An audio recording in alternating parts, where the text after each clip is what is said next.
The Florida Podcast Network, the voice of Florida.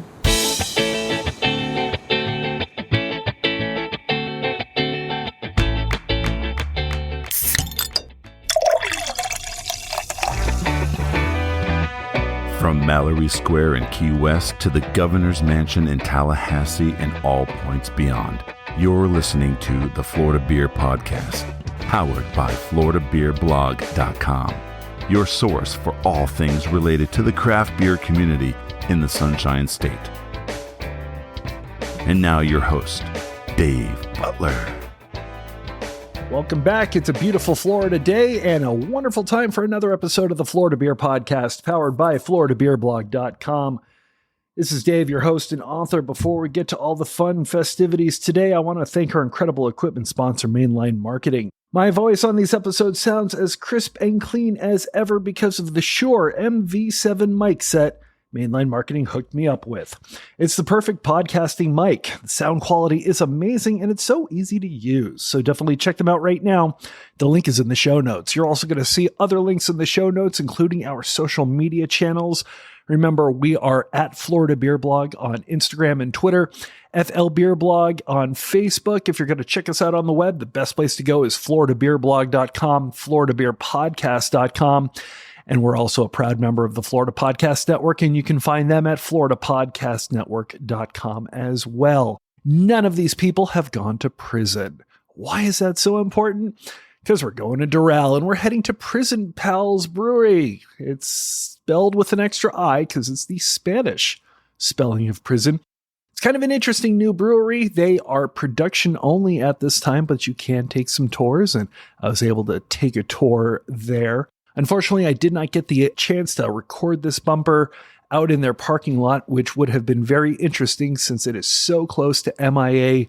It gets incredibly loud when those planes are coming in for a landing.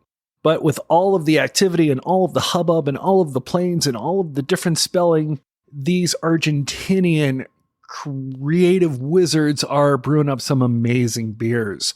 If you haven't had the chance to try them, they are in South Florida right now and starting to grow their distribution. And we spoke to CEO Juan Pipkin and brewmaster Diego Setti, both of which from Argentina, both of which are River Plate fans, if that means anything to you.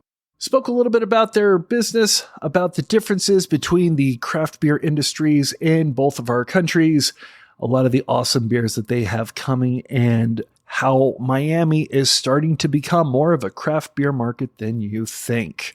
Sit back, relax, open up a cold one, and enjoy.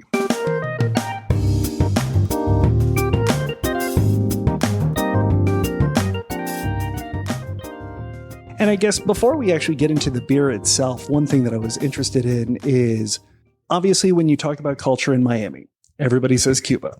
Everybody says Cuban. You can find cortadito, you can find sandwiches everywhere. But there's a very large Argentinian population here. We are like 500,000 in Miami. And after COVID, that the government in Argentina get crazy, is very similar like Venezuela or Cuba is very, very bad right now.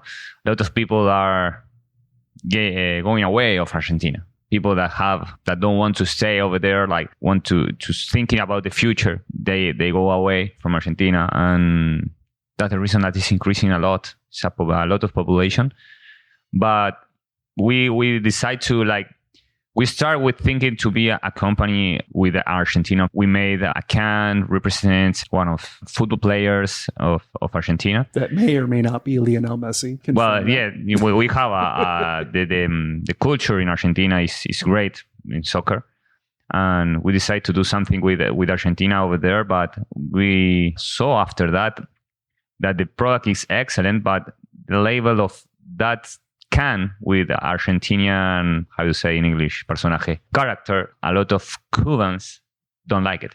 And here, there are millions of Cubans. And we love the Cubans. The word here was citizen from United States, but they born in Cuba. So they are very nice people. And we decided to change that label. So and we try to stay in the margin of United States and be a company of United States, but obviously, always the blood from Argentina stay. Awesome. And especially with Argentina, because I've had, been around many Argentinians in my life, beer is not the first thing that really comes to mind, because they never really were beer drinkers, but Malbec. The Malbec flowed like water. So I guess to us it's Malbec. Gotcha. Okay, well, I will learn how to pronounce it correctly. So I guess, where did the interest in beer come from? Where did the desire to grow what is a very large and impressive lineup of beers in a short amount of time that we'll get to later, but where did the beer love come from? Well, right now in Argentina, there's a huge craft movement going on. It's developing, it's starting to grow. For, I think, the last 10 years, it was growing, and it is small compared to the US market. It is tiny because here is huge. But I've been a part of it, of that development for the last almost 15 years, 12 years. So the thing is, I started brewing at home as a home brewer because I had some problems with commercial beers. As we all do. Yeah. But it's not just because of the taste of those beers. It was because I had migraines. I like a condition that I had. It's not an allergy, but it's something similar. When I eat some preservatives, my head pretty much explodes. I don't know. It's a reaction that I have. And I started seeing a doctor and whatever. We did a lot of diets, and we reached that I had a problem with some preservatives. So I said, I like beer, but I can't drink it. So what's the problem? And I started to see how to brew. Well, I reached John Palmer's How to Brew, actually. And I said, okay, I can do this at home, and I can brew my own beer and avoid those preservatives that are giving me these strong headaches. Before reaching there, I started trying Belgian beers, American beers, a lot of craft beers, that I saw that problem wasn't there. So I said, okay, I have problem with some beers. It's not the beer itself. It's I have a problem with some beers. And I saw the same problem with other foods, especially with canned food. So, and I still have it. But I saw that I can do it at home, and I started doing it.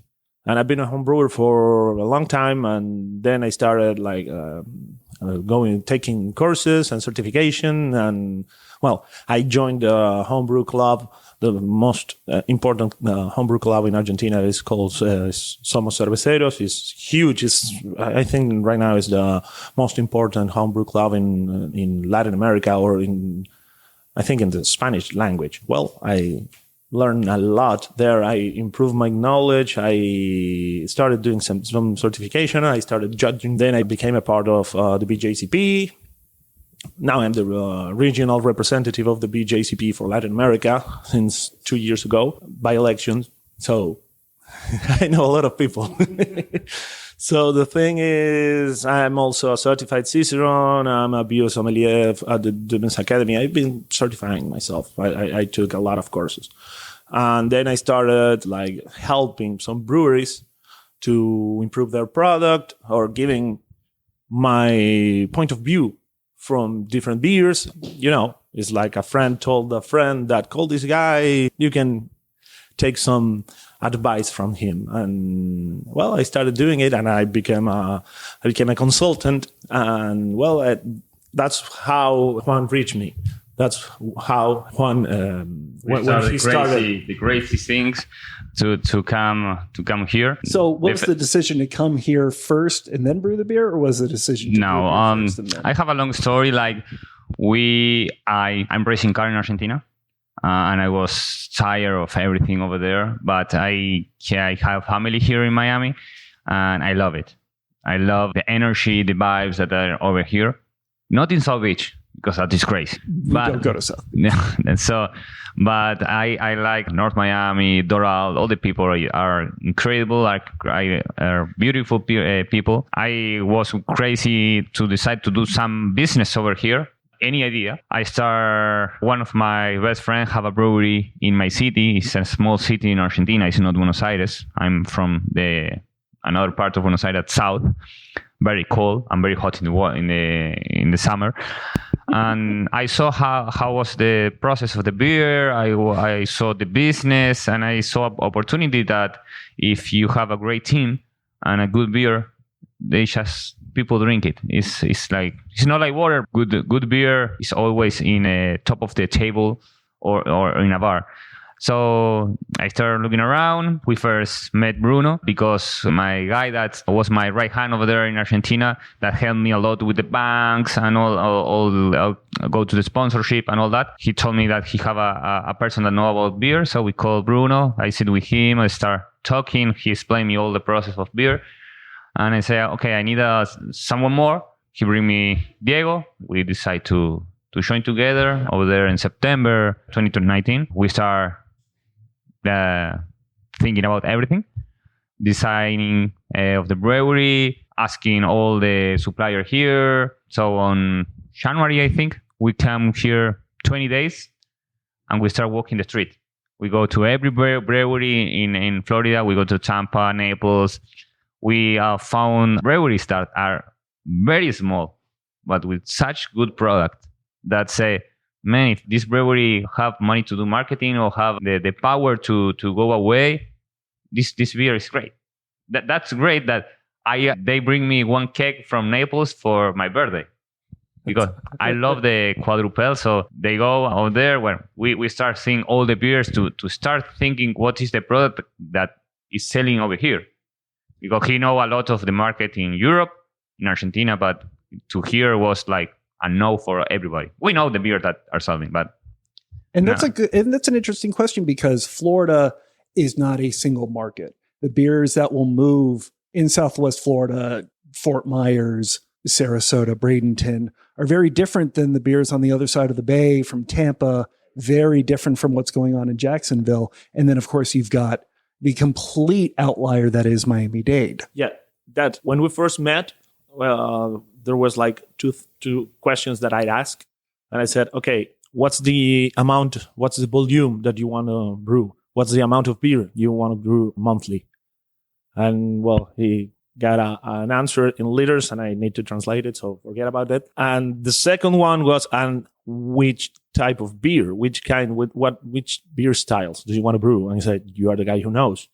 So you tell me. I said, okay, I don't know the market, so let's go there. Let's see what's going on there. So that's why we came here in January and started visiting a lot of breweries. And then we came with an idea after a couple of months, like right now, you're started we are from Argentina. We came with our own baggage, with our own luggage, cultural. And we started doing things in a way, and now we are mixing with the Miami culture. So now we are seeing things that we said, well, this is not the best way to do this. So because the market is asking for something different. So now it's we're it's like demand to offer, but besides that, it's also meeting people here, because when you know what the people want, it's about sales, of course, because this is business, but also it's knowing each other, start seeing people and say okay, this is something that could work and we're doing this in the wrong way. So start changing things. Yeah, we love to have feedback of the people. We love it. Everybody that come here to drink or buy a can, if we are not busy or something, we invite to know the brewery, to taste all our beers that we have in tap in the working cooler that is beer for us. So we love it to receive. If the beer is great, okay, I love it. But if you feel something bad or give some advice, we love it to receive it because it's the only way that we can know the direction of the market. Are there any surprises that you had? Any beers that you thought would fail and they took off more than you had anticipated? Yeah, strong imperial stout. Absolutely. That's for sure. We expected the smoothies to work very well, and they are doing it. Pale ale is doing well. Our blonde is doing well. Our lager was the one that it was supposed to be a hit. And that's the Mexican lager, yeah, right? it's a Mexican lager. It's not, well, maybe we put a lot of, how you say, like a huge hope in that, but it is selling very good. We are so happy with the product, but sales are not going according to what we expected for that beer. But everybody want to come to the lager here. Yeah. It's amazing. Yeah, a lot of people, thanks God, are showing, they are looking at our product is great. It's about the quality, you know? Like we give a warranty with our huge laboratory, with all the equipment that we have over there, that the beer is going to go away from this manufacturer, this brewery, with the correct standards and shelf life. We have an excellent canning line. The other day we canned the Shoho beer with 20 ppb inside the can. It's great. That's great. So I have a picture if you want to trust. We was very happy that everything is working like we know. We do all with love, and we want to do in the correct spec. And when someone want to come to do contract brewing here, they try to fight you with the price. We always say the same. We do quality. If you want quality, the price is not a negotiation. Awesome. So if you want something bad, it's okay. Send me an email to what you want. But if the beer go wrong, it's your problem. But we recommend that no. But the price is not going to be negotiated. Awesome. And so obviously with the quality, with the local vision in hand, you started off with a core lineup, which is now up to about 6 cans. I guess briefly, what are those and why did you decide on those? I know we talked about the IPA, which is sort of a requirement. Yeah. But we are still not brewing it. So it is supposed to be maybe next week or in 2 weeks. We are brewing it in about 2 weeks. In the pilot. It's like 3 times like we do already. Yeah. Like I said before we started podcast in the brewery, like the blonde we do like 50 times, 40 times. 30 times. Yeah, a lot of. So you messed with the recipe that many times before. Yeah, a lot. We want that the blonde was our race car. You know, like have to be excellent because there is a lot of in the market, and we have to take a difference with everybody and have that people drink it, say, okay, this is Prision Pals Brewing. And I was going to say, because especially with the blonde ale, you know, we're not going to mention the name, but there are some very big blonde ales that are made very close to you. Did you want to target that beer or those specific beers and say, I want to make something that's better than that?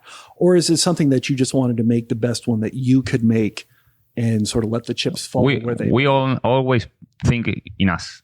We try to do the best product, and obviously in that 30 time that we do, we show to a lot of people, say, okay, you like, oh yeah, go to this market. Me, different like Diego or Bruno, I'm not from the business of beer, so I'm in the street, like everybody, like someone that don't know how to brew a beer, and they don't feel that taste that perhaps Diego knows because he's an expert. And when he drink, he found some flavors or something that I don't feel it. That's the reason that we do a recipe thinking in the public, in the person that the consumer. That blonde was made for consumers and try to sit and drink much as they want without any headache or aftertaste or whatever. So I think that the blonde, our Dorada Pampiana is the name, is great. We have found a good recipe. And we are entering the market. Obviously, we are an independent brewery. We don't have tap room, and the only way to show our beer is in the restaurants, pubs, disco. And we are doing a great job with that beer because when the manager of the bars or restaurant allow us to let a sample and try with us, they compare it with another big brands, and they love it. And is it difficult to get that initial conversation started? Because you are still starting small, and there's obviously a lot of money behind a certain subset of breweries here just in the county. Is it difficult to get people that are interested in taking that first step with you? It's difficult because we decide to go to an independent distributor. the distributor that start this year too, it's very difficult to start a new brewery with a new distributor. Because if we decide to go to went before we start with that distributor to a big like Eagle Brown, or Gold Coast, they shall have open how many accounts? Thousands. We start with zero clients. So we start pushing the product, and the product is our presentation card. So when we achieve that the manager tried the product, we know that we can enter. We have a good possibility to enter. The price is great. We have a good contract with this distributor, and the price to the retailer is much better than big companies, and we are small. So we charge of the quality. We know that distributor care about the product. This product have to be cold, fresh, have to be like cold temperature, because don't have any pasteurized or nothing of that. So we know that the product arrived in good quality, that the same quality that left this brewery. So it's difficult, but slowly after 5 months, we are in 220 accounts right now. So we are good. In terms of quality control, because you don't have a tap room, you don't have some place where people can just go to 5, 6, 7 days a week and try the beers that you're making. You have to rely that these accounts are rotating fresh stock, keeping the lines clean, because if they don't, then the beer will taste bad, but people won't blame the location, they'll blame you, which is obviously critical for you. We take we take care of that. Our delivery guy always take clean of each bar or restaurant that they go. So we take care of the product. And like I say, we are doing quality here. And if we do a false step, it's going back 100 steps. So we are care about a lot in the product. We always care about the client. So you've got these core beers, which kind of goes back to your background, with the traditional brewing. Yeah. And then, of course, he comes in and says the dreaded word to brewers everywhere, smoothie. Where was the impetus with that entire project? Before we get into the recipes and everything, why? Why we go to smoothies? Yes. Or smoothie beers. Because I'm a guy, when always I do a business, I saw the competition or the product that are selling a lot. I saw that smoothie was working, but was working with a lot of lactose or maltodextrin and all that. For now, our fourth smoothie that we go out, we don't have any lactose. It's vegan.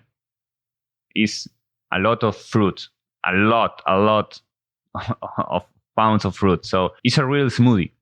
It's like a base of sour beer, but that sugar that have the fruit, the tons of pounds of fruit that have, they only let a little taste of sour, but that great mix of fruit that make our smoothie that, thanks God, they was sold out the first smoothie was sold out in 1 week only. So the price, another smoothie in the market, we are like, when we sell to the retailers, we are like $30 or $45 less. So we know that Miami market loves smoothies, love hard seltzers. And so we start doing what they doing, and it's working a lot in California. That I think that California is a great market. And it's like Miami is very undeveloped. No, development was under... It's starting growing in craft market. Here in Miami, I don't know how many breweries are. 10? Can be in independent. No, hard to say. Well, yeah, no count Wingwood, no count Besasur, no count Go Dogfish. It's definitely interesting out there. Now, my other question in terms of that, only because you've got the yerba mate here, which is something I've never seen until I hang out with Argentine. No. Argentinians. Like there's an Argentinian bakery by me. It's got all the Argentinians that I've known. Because you have not only your culture, but so many other cultures that are kind of represented in the area. And some other breweries have sort of taken that impetus for themselves. Are there other things that you would like to start to incorporate in the recipes in a way to either attract that segment of the market or just to play with the flavors? Are these conversations that have already kind of There are taken lots place? of things that we can bring from Argentina, but I tried some beers with yerba mate, and it's not an ingredient that usually works. It's so hard to mix with a beer as a base. So there are some. Actually, there's one beer that was made by Randy Mosher when he was visiting Argentina, like I think 12 years ago, maybe. And there is another one from Misiones. He's pretty much the most important production place of yerba mate in Argentina. So they had Escarlata is the name of the brewery.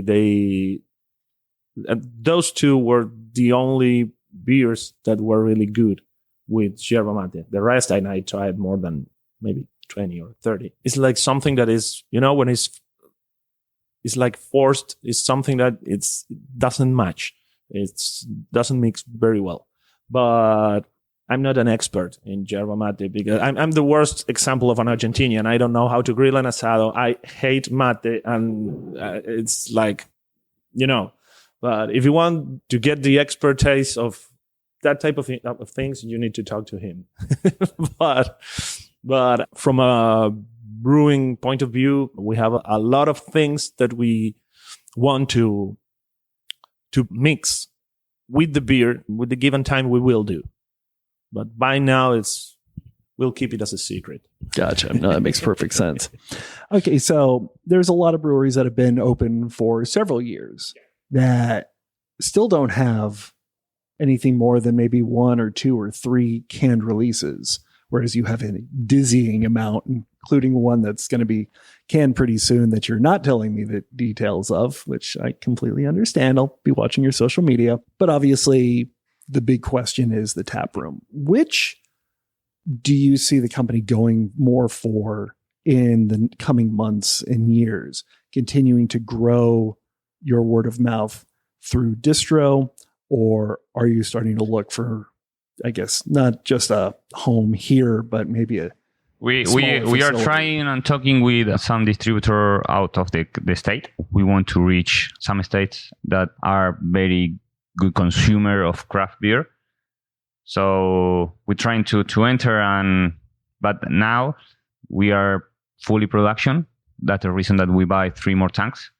And we hope before, February of next year, have the 4 tanks more that we need to complete all the brewery, that we have everything installed to have 14 tanks of 30 BBL. And we are trying to find some investors to make our tap room, because that is going to be a key to grow more faster. But already people are talking about Prision Pals, and we have to stay focused in what we're doing with the quality and try to continue in this line, and working a lot to try to and have new ideas in product, and have a revolutionary with some smoothie that we can take out, or some new hazy IPA.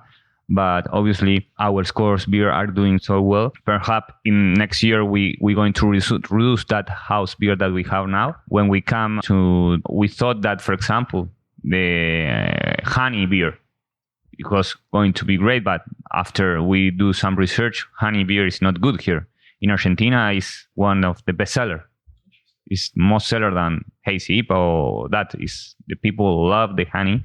We have a good recipe. Is all the people that try our honey beer, they say it's awesome, because it have only 5% of alcohol. They don't have aftertaste like very high alcohol, or that bad fermentation that the honey do to the yeast and all that. So we're going to continue thinking about the consumer and how they want us to do. For example, we are in every retail that I go, I tell the owner, give me feedback of our product, what they're talking, the people about us. And now that we are in the line of the smoothie, what smoothie they want, or what mix of fruit they want. Perhaps they come with a crazy idea. It's not only fruit. You can put some additive or whatever and say, okay, do this. And we try in the small pilot system, and if it's great, we do it. And we're going to give some free beers to that person that give us the recipe. But we are working and waiting to the people what are talking about us. So that is the main concern of me to know the line of the brewery. We are new. We are 5 months and we already do like 1,200 barrels. New. No distributor, all new. So price and product, we are going good, and we try the people lower our product and try to arrive to the people to the lower price possible with quality. Awesome. And obviously that's not just for your beers, but you're also contract brewing, which is remarkable for a place of like you, because you're trying to turn out so much. Genuinely speaking, when it comes to somebody who comes to you with a recipe, with a request, is it a difficult conversation to get them to where they're brewing beers that you would be acceptable with in terms of being representative of what you and your team can do in the brew house? Or do they come in and just sort of want, here's the label, here's my money, it's whatever? two type of people. The people that want to contract brew our beer. I love your beer, do me your beer and put my label. And the other people that come and they make the recipe in his homebrewer's pilot system. I want this beer and I want this recipe. But we're going to give some advantage to say there are some ideas. And Diego try to help the contract brewing that come, the person that can want to do contract brewing. Say, okay, this is not going to take like that because he's professional. He knows how to do it. A home brewer can they can know a lot, but when they come to a big system, there is a lot of things that change. So Diego always recommend, but the people that put the money decide what they want to do. But always we give suggestions and to perform your product because we want your product to succeed. We don't want the product you to stay in a shelf because nobody like it. So we try to help your brand grow. If we give some sachets, we recommend to take it. We usually work together with the recipes. I was actually going to ask about a Shoujo beer company because I know that you just did a can release for them. Well, I just follow instructions. That's what I said to Hader. He's a friend. He's a great guy. He came with the recipe. He said, I want to do this. We talk about the recipe and the process a lot after, several talks. And I think I get the idea of what he was looking for. We just translate his recipe to this brew house because this have some special things that I request to the manufacturer. So the thing is, you need to, once you have a recipe, you need to adapt that recipe to this brew house. So far, we're okay with all the people that made some contract here. But nice. It's something that, it's craft beer. Sometimes the recipes that you have are not like full of the procedure. It's like, it's more wide. It's like, okay, I want this brewed in this way, and I need to make some adjustment. But every time I do something like that, it's something that I talk to the brewmaster or the owner of the recipe. Awesome. And a completely personal question: how does it feel with your beers getting this kind of response in the market? Well, it feels great, of course. It's always got to be. Is it always nerve-wracking when the next new beer kind of rolls out? Well, out of your facility and out into the real world. Yeah, but it is great because it's like, okay, you brewed that beer, I brewed that beer, but it's not my beer. It's like it's the beer from other people. It's his recipe, his procedure. We just did everything. I always say we just follow instructions. And with Prison Pals, those beers, like the orange smoothie, when that went out the door yesterday. Well, that's crazy. So when it gets out the door, where's the best place for people to go try your beers? I don't know. I can't say that. It's easy. Thanks God, a lot of people are support us, and you can find the the beer in Kendall, Doral, North Miami, Fort Lauderdale, Pembroke Pines. It's Orlando. Yesterday we arrived to St. Petersburg. We are in Sarasota. Every part. We are trying to get in every part. And obviously we are in with the big heavy food, like we say in Puerto Rico, with Salitre craft beer. So we are doing great over there. The people are loving the product and arriving with good price too. Awesome. That's amazing. And to get more information, where should people go? More information? Yeah. Webpage, Instagram. Those are the best ones. If they want to come to the brewery to when we are not brewing, obviously, but if we are free, we are love to show the brewery and give it some try and then buy some beer. Last question. Obviously, I would be remiss if I didn't ask this. Where does the name come from? Prison Pals is a little. If you see the cans, it's like you are stressed. You are stressed with all what happened with COVID. You are stressed with what happened with your wife. You are stressed what happened with stress of the life, problems, whatever. You call some friend, what do you say? We go to a beer. Yeah. We go to a bar, whatever you want to drink. So that is our, I don't know to say in Spanish, in English, it's lema, like a model. Okay. Taste freedom, escape your prison. Okay. Yeah, it's like for yourself, at least for a little bit, for a while. But the pulse part came later. Yeah, because one company, big company, put a claim in the name the real name was Prision Brewing Co. Okay. And Prision is in Spanish. Gotcha. So, but if you see all our cans, it's nothing to compare with Prision, like sad or darkness. It's all happiness. They're all very vibrant. All good vibes, all good energy, and that we're going. Try to transmit to the people our love, our product, and try to be in the market like everybody wants to drink good beers. Awesome. Very excited to try some good beers. Thank you so much for your time, gentlemen. Thank you for coming. Thank you for support us. Now you're going to take some can to your home and drink. Hello, this is producer Jemmy, founder of the Florida Podcast Network, here to thank our partner, Mainline Marketing. Great equipment can make the difference between an ordinary podcasting experience and one that is immersive and inspiring. The sound quality produced with the Shure MV7 podcasting microphone is simply far superior to other options on the market. The voice isolation technology will help you sound great, even when you're not in an expensive studio.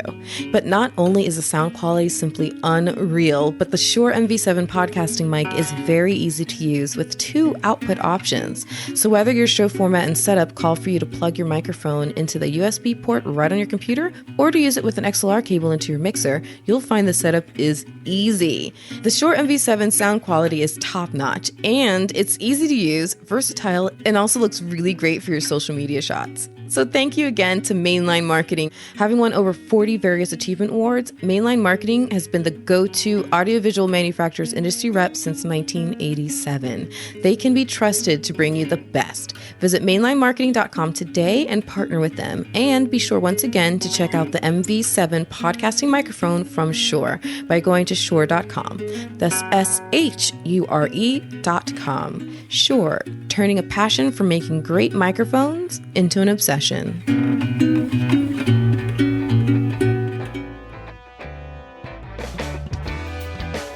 I can guarantee you I've been trying some of those smoothie beers. They are much better than I want them to be. Gosh, they are good. And if you follow us on floridabeerblog.com, you'll start seeing some reviews for some of those articles, plus a couple of additional nuggets of wisdom that I was able to glean from them once the recorders were turned off. Thank you so much for coming out and listening to another episode of the Florida Beer Podcast. Remember, we are available anywhere fine podcasts can be found. Make sure to tell your friends. We'll be back next week with another awesome story from brewing in the Sunshine State. Thank you so much for listening. This is Dave, your host and author, and drink Florida Craft.